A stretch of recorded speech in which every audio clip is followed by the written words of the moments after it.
From building a wither skeleton farm to spending hours in the nether, I'll do anything to automate the copper farm today. Hello and welcome to a new episode on the Create World, and today is the day we automate the spawners in the copper farm.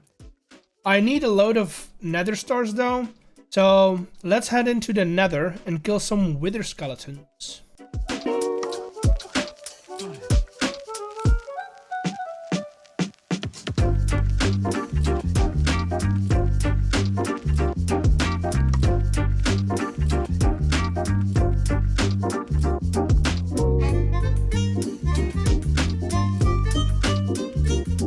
I've been here for a couple of hours and there's two things I've noticed.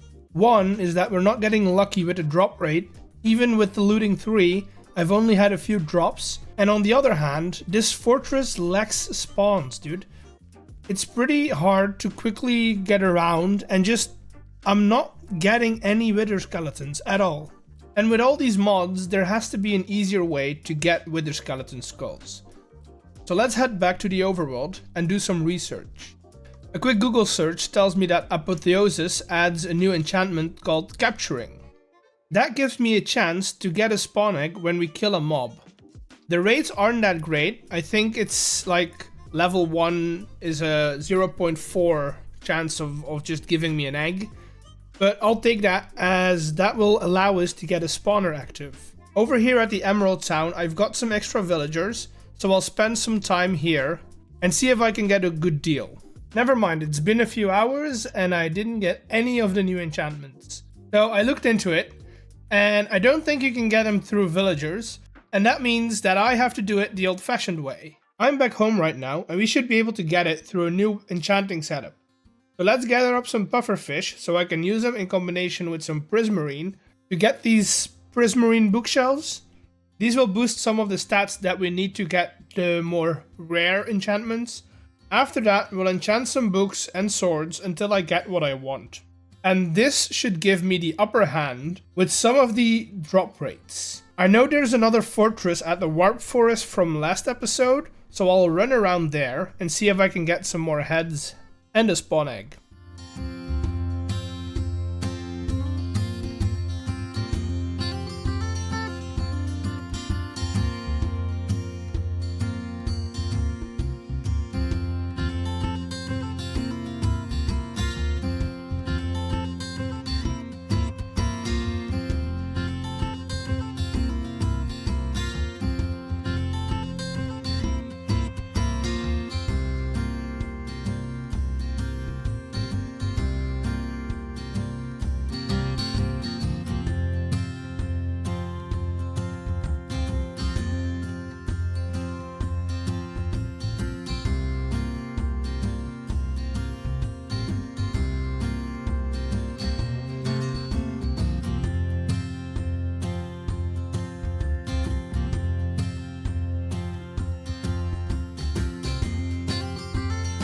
Alright, now that I have a spawn egg, I can go back into the overworld and start on the wither farm. Let's start out with a hole that's 9 by 9. We'll dig down a couple of blocks and just start outlining everything. This is based on a standard spawner farm like you would do with a zombie or a skeleton spawner.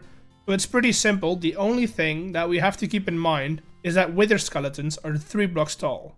Okay, so that farm is technically done. The skellies will spawn into the chamber and be taken out with some belts. The water will bring them up and drop them into the killing chamber, and there we'll pick up the items with some hoppers and get them sorted into drawers. I'll be burning all of the swords and the other useless stuff though, because I don't need it and it backs up really easily. And that's the technical side of the farm. Now for the building around it, I want to use a few of these new bricks that come with the decoration mod.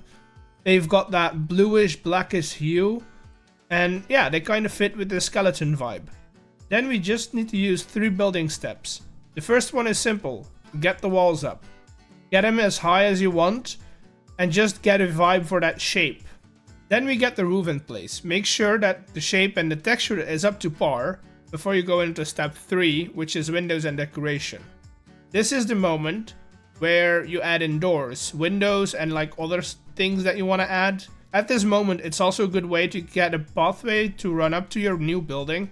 That way, It's easy for you to walk up whenever you need to be here. Which reminds me that I still need to do some terraforming at the Create warehouse. But that's for later, because now I need to hop into the end with all of the heads that I've collected while building the exterior and kill some withers.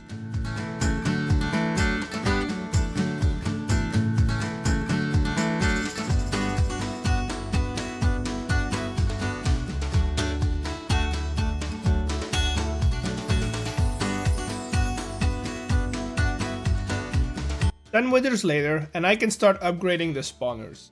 I'm back at the warehouse, and I think we should be able to just click on the spawner with a nether star to make it ignore players. And if we do the same with a comparator, we can activate it through redstone. That way we can turn off the spawners when the output gets backed up. We can also do the same for the blaze spawner out in a mob farm. I think the other spawners in here don't really need to be active all the time, so I'll leave those as they are. But this will be a great upgrade to our production line. One small thing that I still want to do is play around, as I said before, with some terraforming in front of the warehouse itself. Maybe even get an idea of what I want to do with the ground around all of these industrial buildings.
So the plan is pretty simple. I've got a combination of different kinds of gravel. I've got rock gravel, I've got dirty gravel, and a normal gravel, just mixed in a bit.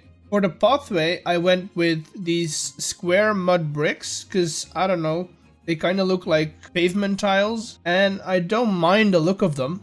But that's basically the idea that I have for this entire district. Of course, we'll have some decoration going on. We'll put down crates, we'll put down different wall sections, maybe like a trash collection area, stuff like that. But that's all for in the future.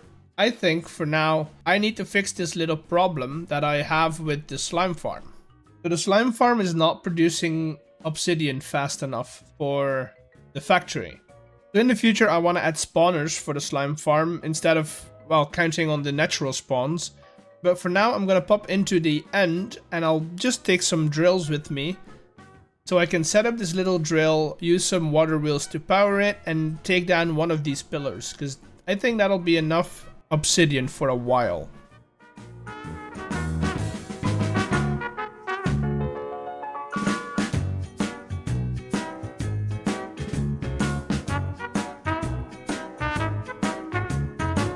And that's about it. I'm running out of time, so I'm gonna cut the video right here. If you liked it, subscribe, hit that like button, and I'll see you all in the next one.